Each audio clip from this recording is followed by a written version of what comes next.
ప్రభునందు మాకు అత్యంత ప్రియులైన దేవుని ప్రజలందరికీ యేసుక్రీస్తు నామంలో శుభాలు తెలియజేస్తున్నాను. బాగున్నారు మీరంతా? నా ప్రాణమా యెహోవాను సన్నుతించు, ఆయన చేసిన ఉపకారముల్లో దేనిని మర్చిపోవద్దని కీర్తనకారుడు అన్నట్టుగా మన జీవితాల్లో దేవుడు చేసిన కార్యాలను తలపోసుకుంటూ ఆయన చేసిన గొప్ప పనులకు కృతజ్ఞత చెల్లిస్తూ ముందుకు సాగిపోవడమే మన జీవిత గమ్యం. కృతజ్ఞత చెల్లించేవాడు ఎప్పుడూ సంతోషంగానే ఉంటాడు. చూడండి, కొంతమందికి ఎప్పుడూ సంతోషం ఉండదు. ఎందుకోసం అంటే నాకు అది లేదు ఇది లేదని వారు ఎప్పుడూ కూడా వారికి లేని వాటి మీదే వారి ధ్యాస ఉంటుంది. కానీ ఉన్న వాటిని బట్టి దేవుని స్తుతించడం నేర్చుకుంటే దేవుడు మరిన్ని గొప్ప కార్యాలు మన జీవితంలో జరిగిస్తాడు.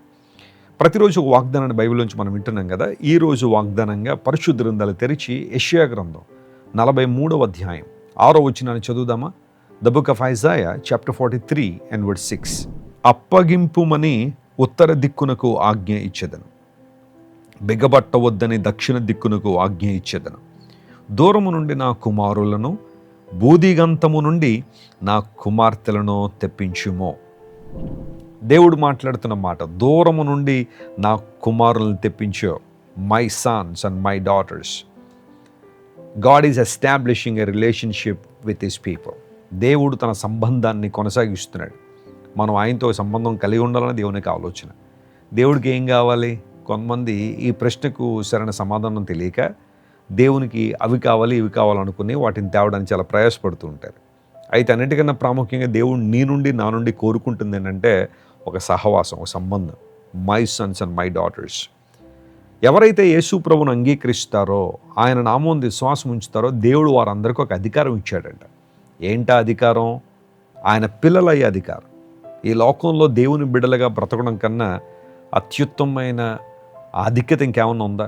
చూడండి, కొంతమంది గొప్పవారిని చూసినప్పుడు పిల్లలు అంటూ ఉంటారు, నేను ఆ ఇంట్లో పుట్టుంటే బాగుండేది, ఆ ఇంట్లో జన్మించుంటే బాగుండేది అని. అయితే దేవుడు తన ఇంటిలో మనల్ని చేర్చుకొని తన బిడ్డలుగా మనల్ని చూడాలని ఆశపడుతున్నాడు. ఆయన కుమారులు కుమార్తెలుగా మనం ఉండాలని దేవుడు ఆశించాడు. ఆ సంబంధాన్ని దేవుడు కొనసాగిస్తున్నాడు. అయితే ఈ వచ్చిన భాగాన్ని మనం కొంచెం లోతుగా పరిశీలన చేస్తే రెండు ప్రాముఖ్యమైన అంశాలు ఇక్కడ పరిశుద్ధాత్మ దేవుడు మనకు నేర్పిస్తుంది. Number 1, God knows where we are. మనం ఎక్కడున్నామో దేవునికి తెలుసు. దూరం నుండి నా ప్రజల్ని లేదా నా కుమారులను తెప్పించు. ఎందుకు దూరం అయిపోయాం మనం? మన అవిధేయతను బట్టి, మన యొక్క తిరుగుబాటుతనాన్ని బట్టి, మన పాపాన్ని బట్టి మనం దేవునికి దూరం అయిపోయాం. దేవుడు మనకి ఎప్పుడు దగ్గరగా ఉండాలని ఆశిస్తున్నాడు. ఆయన సన్నిధి మనతో ఉంచాలని కోరుతున్నాడు. ఆయన సహవాసం మనతో ఉండని ఆశపడితే మన పాప జీవితం దేవుని నుండి మనం దూరంగా ఈడ్చుకుని పోతుంది. అందును బట్టి మనం దేవుని దూరం అయిపోయాం. అయితే ఇప్పుడు దేవుడు మరలా మనం ఆయన దగ్గరగా రావాలని కోరుతున్నాడు. అందును బట్టి ఆహ్వానాన్ని ఇచ్చాడు, రండి, వారిని తెప్పించండి, నేను వారితో సహవాసం చేయాలని కోరుతున్నాను, సంబంధాన్ని పునరుద్ధరించాలని ఆశపడుతున్నాను. రెండవది, God can remove any barrier for restoration. మనం పునరుద్ధరించడానికి మనకున్న ప్రతి ఆటంకాన్ని దేవుడు తొలగించడానికి ఇష్టపడుతున్నాడు. నీవు ఇష్టపడితే, నువ్వు కోరుకుంటే, నీకు నీ దేవునికి మధ్య ఉన్న ఆ అడ్డంకులు ఏవైతే ఉన్నాయో, ఆ అవాంతరాలు ఏవైతే ఉన్నాయో వాటిని తొలగించాలని నువ్వు ఆశపడితే దేవుడు వాటిని తొలగిస్తాడు. చాలాసార్లు మన జీవితంలో చేస్తున్న పొరపాటు ఏంటి అంటే వాటిని తొలగించడం మనకి ఇష్టం ఉండదు, కానీ దేవుని దగ్గరగా రావాలని ఆశ అయితే పడుతూ ఉంటాం. దేవునికి మనకి మధ్యలో ఉన్న వాటిని తొలగించడానికి ఇష్టపడం. కానీ దేవుడు అంటున్నాడు, వాటిని తొలగించే సామర్థ్యం నాకు ఉంది కాబట్టి నీవు ఇష్టపడితే రా. అప్పగింపు మన ఉత్తర దిక్కునుకు ఆజ్ఞిస్తున్నాను, బిగబట్టవద్దని దక్షిణ దిక్కునుకు ఆజ్ఞిస్తున్నాను. దేవుడు ఆజ్ఞాపిస్తున్నాడు. ఆయన ఆజ్ఞాపిస్తే అద్భుతాలు జరుగుతాయి. ఆయన ఆజ్ఞాపిస్తే అవరోధాలు తొలగిపోతాయి. ఆయన ఆజ్ఞాపిస్తే అవంతరాలు తొలగిపోతాయి. ఆయన ఆజ్ఞాపిస్తే ఆబ్స్టికల్స్ అన్నీ కూడా తొలగిపోతాయి. దేవుడు వాటిని తొలగించి నిన్ను దగ్గరగా చేర్చుకొని దేవుడు ఆశపడుతున్నాడు. సరేనండి వెస్లీ గారు, మేము దేవుని దగ్గరగా వస్తే మాకేంటంటే ప్రయోజనం అంటావా? ఆయన నీతో ఉంటే ఈ లోకంలో మనకు కావాల్సిందే ఉంది. ఆయనలో ఉండే సమాధానం, ఆయనలో ఉండే సంతోషం, ఆయనలో ఉండే శ్రేష్టమైన అనుభవాలు మనం పొందుకుంటాం. రక్తస్రావ రోగం కలిగిన స్త్రీ యేసు ప్రభు గురించి విన్నది. ఆయన స్వస్థపరుచువాడని, ఆయన రక్షకుడని ఆమె విని యేసు ప్రభువును కలుసుకోవాలని బయలుదేరారు. సమాధి మధ్యలో, మనుషుల మధ్యలో ఆమె వస్తూ యేసు ప్రభు వస్త్రపు చెంగు ముట్టుకుంది. వెంటనే ఆమె రక్తధార కట్టింది, స్వస్థత పొందింది. పొందిన తర్వాత మెల్లగా వెళ్ళిపోతుంది, ఎవరికి తెలియకుండా వెళ్ళిపోతుంటే యేసు ప్రభు వారు ఆమె నిలబెట్టారు. ఎవరో నన్ను ముట్టుకున్నారనే ప్రశ్న వేయడం ద్వారా ఆఖరికి ఆమె ప్రభు దగ్గరికి వచ్చింది. వచ్చిన తర్వాత ప్రభువారు ఆమె చెప్పిన మాటలన్నీ విన్న తర్వాత ప్రభువారు ఆమెకి ఇచ్చిన వాగ్దానం అంటే, కుమారి, నీ విశ్వాసం నిన్ను స్వస్థపరిచింది, సమాధానం గల దాని వైపు పొమ్ము అన్నాడు. అంటే ఇక్కడ కేవలం యేసుక్రీస్తు ప్రభు దగ్గర స్వస్థత మాత్రమే కాదు. చాలామంది రోజుల్లో ప్రభు దగ్గర స్వస్థత కోసం మాత్రమే వచ్చి చాలా చోట్లకి వెళ్ళానండి, చాలా ప్రయత్నాలు చేశాను, యేసు ప్రభు దగ్గర కూడా ఏమన్నా మహిమ ఉంటే స్వస్థపరచమనండి అన్నట్టుగా వచ్చేవాళ్ళు కొంతమంది ఉంటారు. అయితే కేవలం భౌతిక సంబంధం స్వస్థత కోసం మాత్రమే ప్రభు దగ్గర కాదు మనం వచ్చేది. ఆయన మనకిచ్చే సంబంధం కుమారి అని పిలవడం ద్వారా దేవుడు తండ్రిగా తన బాధ్యతను అక్కడ నెరవేరుస్తున్నారు. తన ఉన్నతమైన ఉద్దేశాన్ని ఆయన బయలుపరిచారు. అంత మాత్రం కాకుండా సమాధానం గలదానమే పొమ్ము. ఆమెకు వచ్చిన రోగాన్ని బట్టి 12 సంవత్సరాల నుంచి సమాధానం లేదు. ఎన్నో అవమానాలను ఎదుర్కొని ఉండొచ్చు, భయంకర పరిస్థితులు గుండా వెళ్ళి ఉండొచ్చు, ఉన్నవన్నీ కోల్పోయి ఉండొచ్చు. అయితే దేవుడు సమాధానం ఇచ్చి పంపిస్తున్నాడు. యేసు ప్రభు దగ్గర స్వస్థత, సంబంధం, సమాధానం. ఈరోజు వాటిని నీకెవ్వాలని దేవుడు ఆశిస్తున్నాడు. బెగ్గబట్ట వద్దని దక్షిణ దిక్కుని ఆజ్ఞిస్తాను. నీ కోసం, నీ శ్రేయస్సు కోసం, నీ ప్రయోజనం కోసం దేవుడు వేటికైనా ఆజ్ఞ ఇవ్వగలడు. ఆమేన్. వాటిని నిలువరించగలడు. ఎర్ర సముద్రాన్ని నిలువరించాడు, ఎరికో గోడలు నిలువరించాడు, యొర్దాను నదిని నిలువరించాడు తన ప్రజల కోసం. ఆయన ఆజ్ఞిస్తే అద్భుతాలు జరుగుతాయి. ఈరోజు ఈ వాగ్దానాన్ని క్లెయిమ్ చేద్దామా?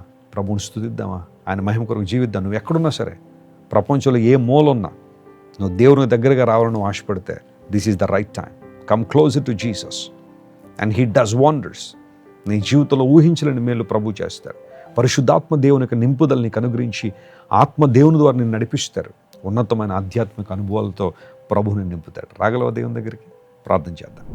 ప్రేమగల తండ్రి, మా కోసం, మా శ్రేయస్సు కోసం, మా పునర్నిర్మాణం కోసం నువ్వు వేటికైనా ఆజ్ఞ ఇవ్వగలిగిన సామర్థ్యం కలిగిన వాడవు నాయన. దక్షిణ దిక్కునకు, ఉత్తర దిక్కునకు ఆజ్ఞిస్తానో, దూరము నుండి నా జనులను తెప్పించుమని నీ ఆశను మీరు బయలుపరిచారు. అవునయ్యా, నువ్వు మాతో ఒక సంబంధాన్ని కలిగి ఉన్న ఆశపడ్డావు. ఈరోజు మా ప్రియులు ఎంతమంది అయితే నీకు దూరంగా బ్రతుకుతున్నారో వాళ్ళందరినీ ముట్టండి, బలపరచండి, నీకు దగ్గరగా చేర్చుకోనండి. నీలో ఉండే సమాధానం, స్వస్థత, సంబంధాన్ని వారు అనుభవించడానికి సహాయం చేయండి. ఎవరైతే ఈరోజు ఓడిపోయిన స్థితిలో ఉన్నారో వారు లేవనెత్తండి, పడిపోయిన స్థితిలో ఉన్న వారు లేవనెత్తండి, కనికరించి సహాయం చేయండి. ఘనత మహిమ నీకే చెల్లిస్తూ యేసు నామం పేరిట అడుగుచున్నాం తండ్రి. Amen, amen. God bless you dear friends. Have a wonderful day. Christ worship center ఓ బలమైన సంఘ ఉద్యమం. కొన్ని సంవత్సరాల క్రితం కేవలం 2తో ప్రారంభించబడిన పరిచర్య నేడు ప్రపంచవ్యాప్తంగా లక్షలాది మందిని ప్రభావితం చేయుచున్నది. వాక్య సంబంధమైన ఉద్యమంలో, పరిశుద్ధాత్మ సంరక్షణలో కొనసాగాలనుకునే ప్రతి ఒక్కరికి మా ప్రేమపూర్వక ఆహ్వానాన్ని అందిస్తున్నాము. రండి, ఆత్మతో సత్యముతో ప్రభువైన యేసు క్రీస్తును ఆరాధిద్దాం.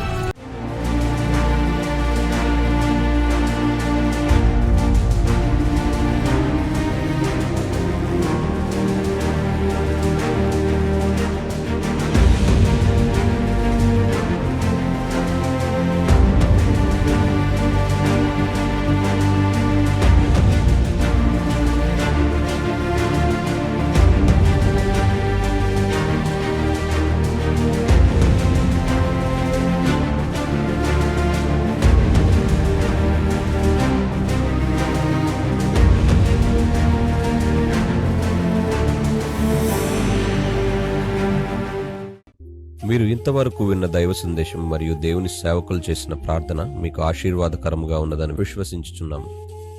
ఈ సందేశాన్ని మీ స్నేహితులకు, బంధువులకు షేర్ చేయండి.